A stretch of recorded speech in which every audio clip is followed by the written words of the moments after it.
on live. That's the face you're gonna have on the YouTube clip. Hey guys, we were just talking about our live faces on these clips, so you're welcome. But anyway, welcome back to the Elder Elves playing Tether with each other. But it's actually a game, but we're also playing. We're playing this game. Role-playing game. Mostly story-based. If this is your first jaunt into this, it is a, like Colin said, a 2-player TTRPG. It comes in a book form, such as this, with cool drawings, or you can get it as a PDF. But it's pretty great, and we've been playing through it.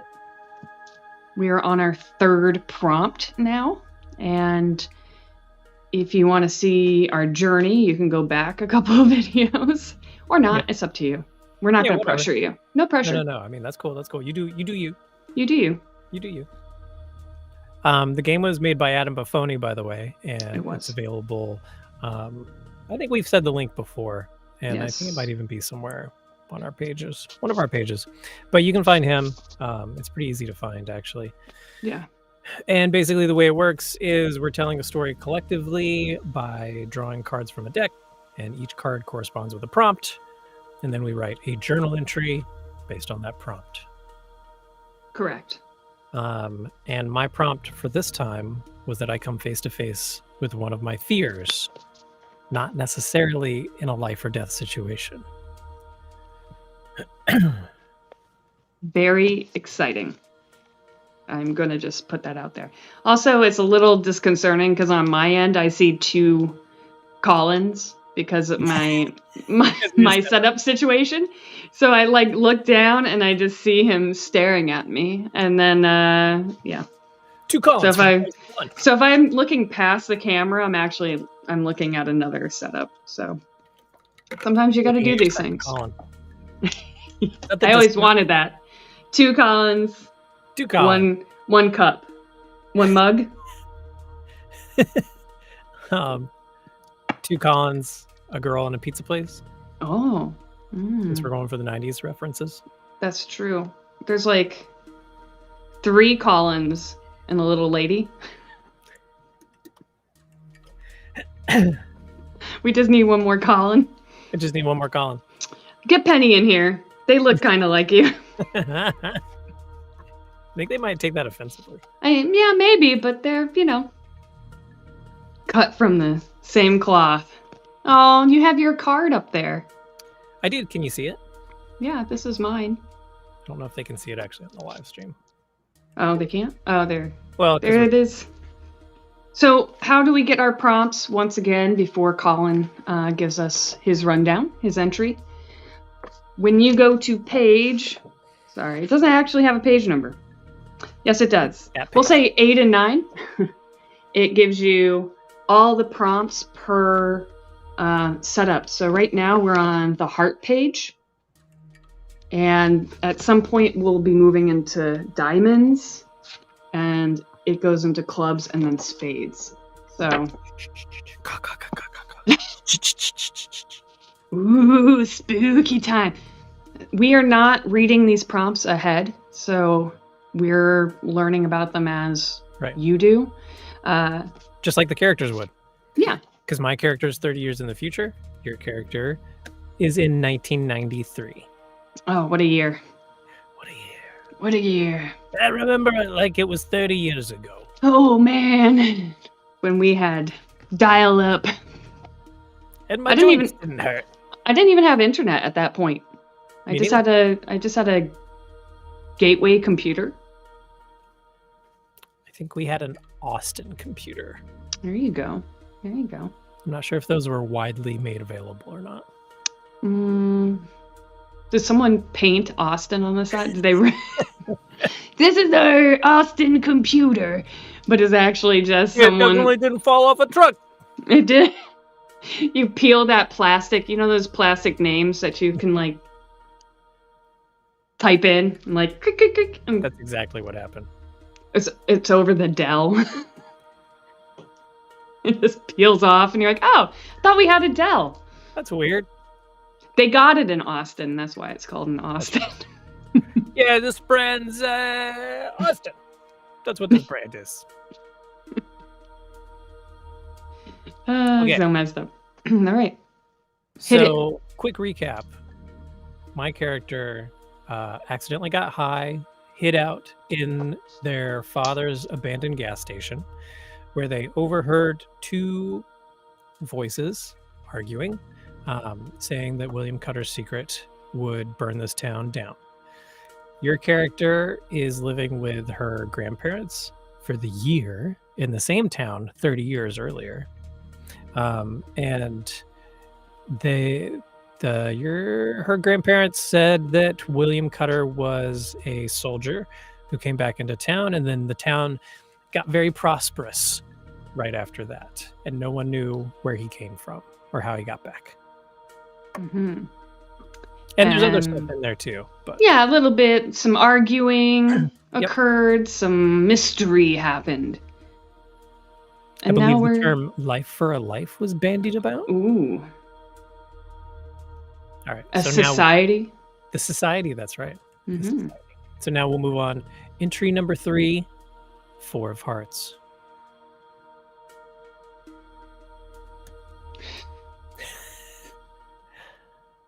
Hello, Charlie. This is very surprising. I wasn't expecting to get a reply from what I wrote.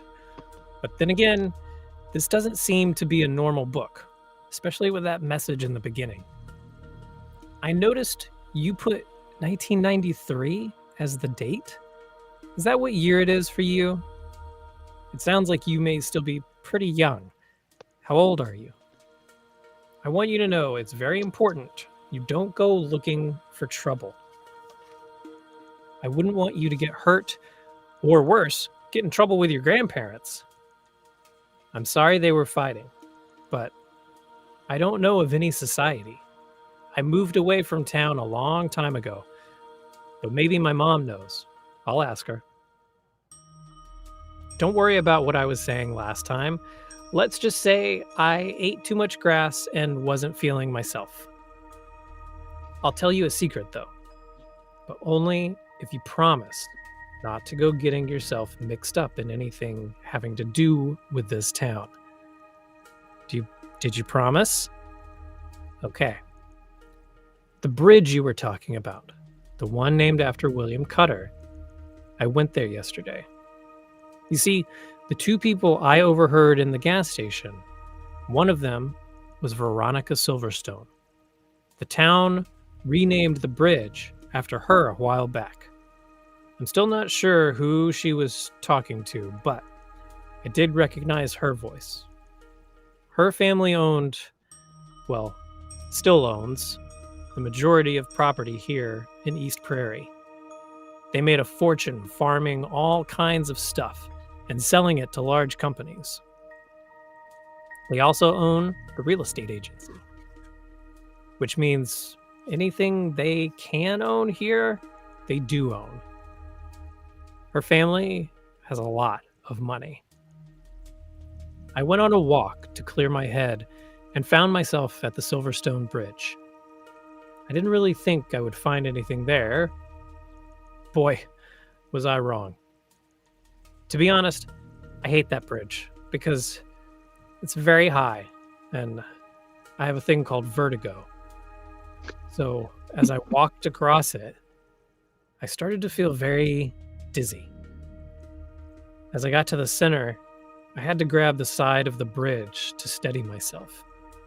The small river that runs under it usually flows pretty straight. But when I looked down, which, by the way, never do if you have a massive fear of heights, the river had a huge whirlpool, a dead center in it, right under the bridge.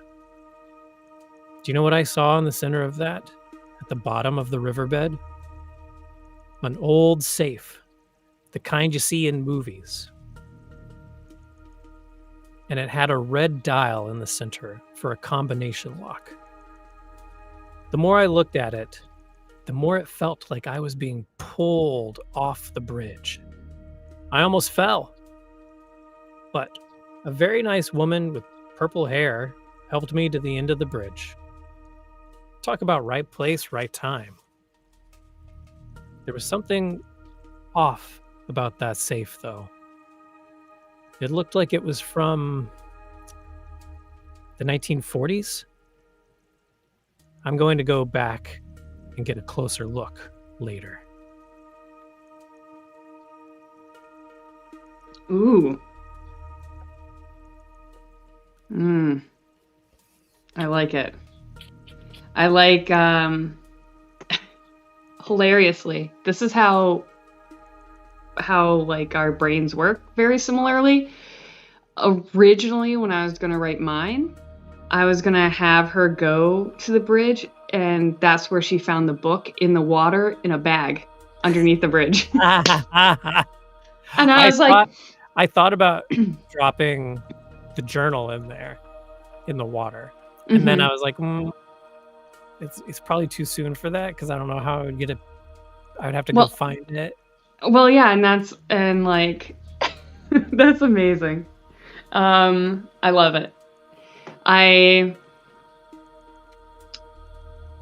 There's so many like good elements of we have this rich family buying up everything.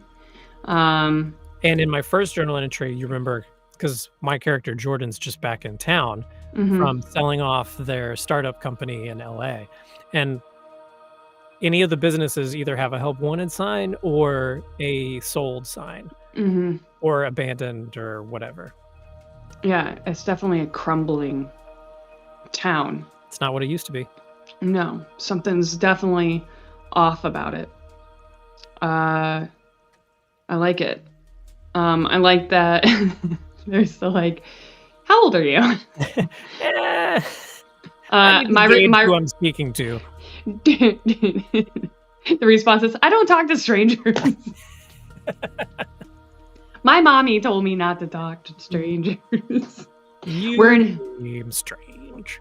I mean, the whole thing's strange. But yeah, I like the idea of building on what you said about after William Cutter had come back, the town had gotten prosperous. And farming was really good and everything. Everything was the golden years, I think, is how Charlie's grandfather posted it.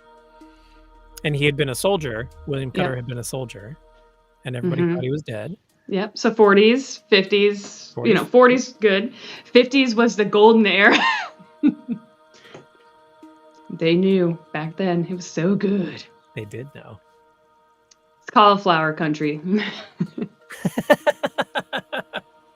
Yeah, get me in on some of that cauliflower money. I made my money in the cauliflowers. In flour. I'm a flower person. Oh, yeah? Broccoli flowers, cauliflower.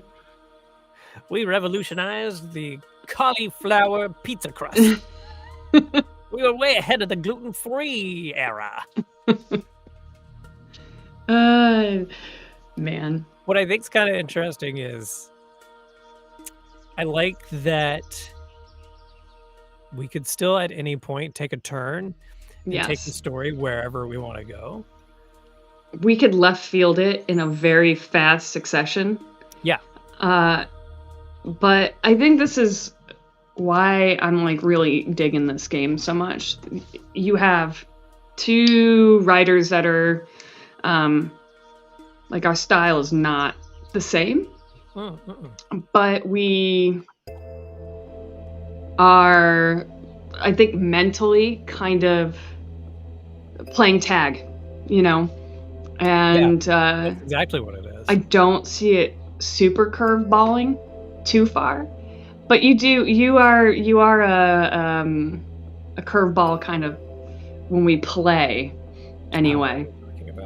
He will, for anybody that does not know, when this man starts throwing dice, all bets are off what he's going to do. All right. Sometimes he just decides to run around and sneak into big city.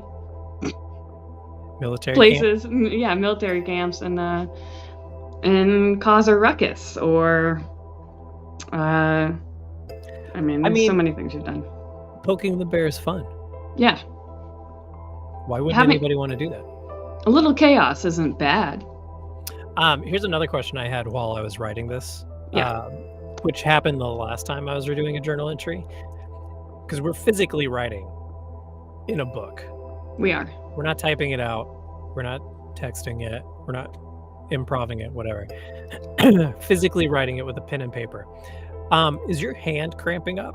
A little bit. I'm like, I haven't done this for so long. That's exactly right. I'm so used to this tippity tappity tippity backspace, but this, like, you can't backspace, which is it's kind of a nuanced thing. I feel like we're talking about, like, oh, I handwrote this story. It is you can't, like, you make a mistake and you have to put a line through it and change it and scribble it out. So, like, I was trying to video myself for TikTok, right, to have, like, these little clips, and then I'd stop and be like, oh shit, I wrote, like, a couple lines after that. So I was like, you know what, screw it, it doesn't matter, Yeah. And I'm gonna so long. Like, I can't even really remember the last time that I hand wrote something longer than a quick note. Or like a page and a half of a letter. Right? Yeah, I think this is the longest I've written in a while. The book that I'm writing now, there's a huge chunk of it, like almost not half of the book, but very close to it, that I hand wrote, which is fucking nuts. And then I just took those chunks and put it into computer, and that equated to over 8,000 words. And then my computer crashed, and then I had to do it all over again. And I was like, why? Why do I do this to myself? And I was so thankful to have written so much that I was like, oh, you know what? I'm going to do this all the time. So I have chunks of, like, book or thought processes of another thing or another project, like, all over, like in Post-it note form, but not to the extent that I had been writing. So this is, like, the first project that I wrote extensively, like 5 pages worth of stuff, Moleskine has this thing, which I think is really cool. It's pretty expensive. And I always talk myself out of getting it, because every time I try to write with my physical hand, it gets all cramped. But it's a pen and it's a notebook, and the pen records everything you write. Oh, I seen those. Yeah, I thought that was pretty cool. Yeah, it's crazy cool. But I'm like, I'm not gonna buy, like, such an expensive pen to then be like, oh, my hand hurts. Oh. I need, like, one of those pen to, like, if they have the text to voice, so every time I write something, it just says, if I talk it records it, and then it just translates into written. That would be great too. Yeah, I can do it on my phone, guys, but, like, be a combo. So I've thought about this before too, because in Star Trek and stuff, they would always dictate whatever we're talking about. And in my mind, anytime I've tried to do that when I'm writing a story or anything like that, it's not the same. When I sit down to write with a keyboard, I get a different, like, mental flow. It's almost like a different muscle than when I sit down and, like, dictate into my phone something that I'm writing, which is also a totally different thing from when I sit down and handwrite something. So, like, when I would sit down, if I was to sit down and write this story that we're doing on a keyboard, I think it would come out differently than how I'm doing it now with my physical hand, and how I would do it actually, like, sitting down and talking. I feel like that was interesting. Yeah, I think with like, if I have Word up, I feel like my thought processes can just flow, and I can just unconsciously kind of just let it out. Yeah, it's like a stream of thought. Yeah, just go. When I'm en route, so like when I'm working and I'm outdoors, and I have a tendency to like walk and talk to myself, and people caught me and they're like, yeah, we always see you walking and talking. And I'm like, yeah, you know what I'm doing? They're like, what? I said, I just wrote out a whole chunk of my book. Right. And they're like, holy crap, really? And I'm like, yeah, like I was trying to work out some dialogue. So I'll talk out the dialogue as I go.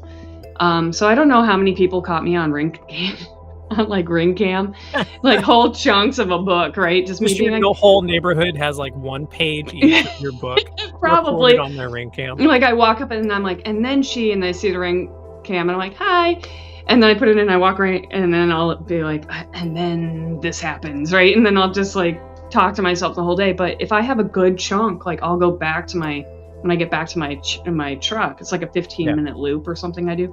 I'll get back to my truck and I'll try to write everything that I remembered saying down, or I'll pull my phone out and I'll send myself an email. So I have written like a ton of stuff and just emailed myself this like stream, and I take it and I can copy paste and move it. Where this, it's just like, okay, I'm sitting down. I don't, I have a little bit of a, like I can process it a tiny bit. Because we do this on a Tuesday, and when it was my turn to write, I was like, okay, I'm gonna sit down, I'm gonna write this thing, I'm gonna really do this, and then like 5,000 things came up. Yeah. And so I'm like, I'm gonna get to this. So when I finally got to it and sat there and I'm like, I'm doing this, it was over in such a quick fashion, and I got so quick into it that I was like, how many pages were we saying? Like how long did we want to do this? And like how much is too much? But I just kind of let it run, and I think you did too. Yeah, that's usually what happens. And I'm a lot of the same way when I'm writing a story. I'll usually just like daydream the whole thing, sort of like almost like I'm playing a movie. Okay. In my head, and then I'll just sort of try to remember physically like as much as I can, and then if I'm actively writing, I'll sit down and type it out. Now, yeah, with this, it's the same way. Like I sit down and I notice I'm sort of taking it as if I actually am writing a journal entry to whoever this other character is. So I'm sort of putting myself actively in the position of Jordan to write the story. Now, when you typically write, do you, because I've talked to other writers about this, and everyone has a different process, but do you write point A to point C or B? You know, like, do you do the linear shot? You sit down and you're like, boom, boom, boom, story done. Or do you, and this is what I do, I chunk everything. So like I'll be, and I think it's the ADD that like really kicks in for me. Hi. It'll, like, I'll be writing in a straight line and then something's like, hey, no, stop. This, you need to write this out. So I'll hop, and I don't know where it's going to go in the book yet, but I just jam it into a blank spot somewhere, type it out, just get it out of my system. Then I'll go, oh, hey, I know where I want to link that. And I'll take it and I'll move it to where it goes, and then go, you know what, I want to edit that a little bit, edit it. And then in mid-edit, I'm like, oh man, this other PC, it is the ADD. Never mind. I just worked that out. But compared to that, I write very linearly. Okay. Then you're not in full chaos mode like me then. No. But I usually do. Sometimes it's hard because when I think of a story, it's usually based on an image or a picture of kinds, something, a frame basically of whatever the story is, and kind of have that idea incorporated, and then I'll kind of build around that world, which is sort of how I build like D&D characters too. Like there's usually an asset or a fixation on like a point, and then I sort of backlog whatever is before or current, and then like think about where I want that person or the story to go. Okay. And with this, but this is different, because this I can't project what the story is going to be, right? Because you have the next bit, and then I'll have the next bit. Yeah. Like, so I can only do that journal entry. Right. So for this point, I'm only writing, what's probably 45 minutes in this person's day. Right. It's only a snapshot, and that's interesting to me, like in a creative way. Yeah. Because you're not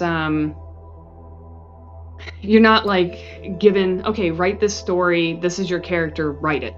Mm-hmm. You're given, take this prompt, write it. It's going to fit.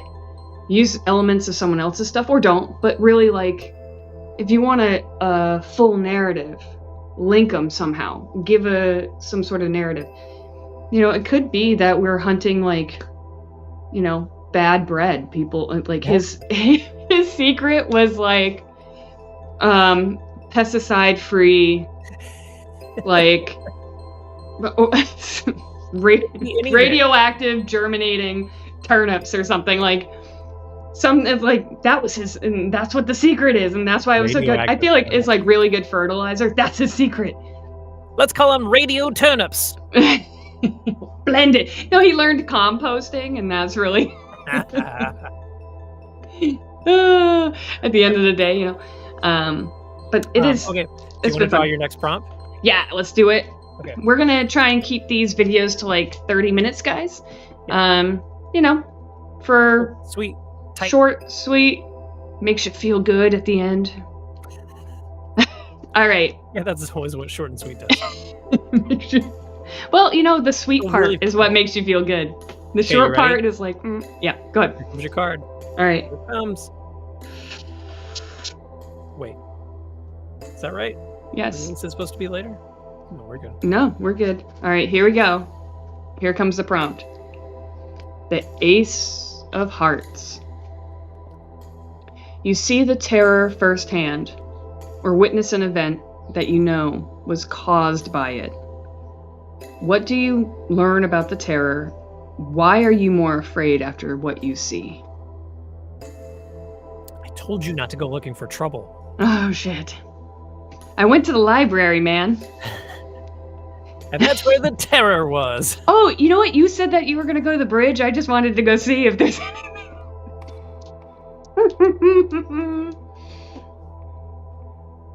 So you get to be the first one to see the terror. I do. Uh-oh.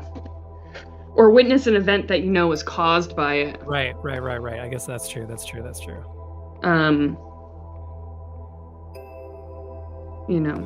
Oh, man. All I can think. What do you think you're gonna do? Do you have any idea?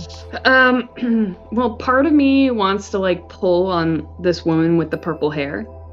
Okay. A little bit. The thing is, you said she was a woman with purple hair, and all I can think of is like the old women that get their hair dyed and it's purple. Oh yeah. I don't know, like it's a thing, guys. Like I've seen it and I'm like, that's rad. Yeah. So I was kind of thinking of that kind of thing. That's funny because that is not. I don't want to say anything to. I don't want to say anything to sway you, so we can talk about it like after we're done with the whole game. But that's interesting. That's not what I was thinking at all. Yeah, she's old. Cool. Maybe she's old in my time. I don't know. There's so many ways I can go about doing this, and now I'm like curious. I might let it sit with me. Yeah, let it germinate. Yeah, to figure out how bad do I want the terror to be?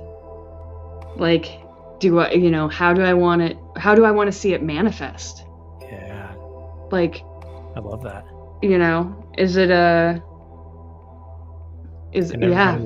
Everybody gets to find out next Tuesday. How it is. So you can follow us here Tuesdays. We restream and put up the podcast on Wednesdays, so tomorrow. You can find me at colincarlton.com or all over the internet at Colin Carlton VO. Miranda. You can find me at Obscurabrasion on all the things, TikTok, honestly, everything, and the Elder Elves now. So, ta-da! The end. Thanks, everybody.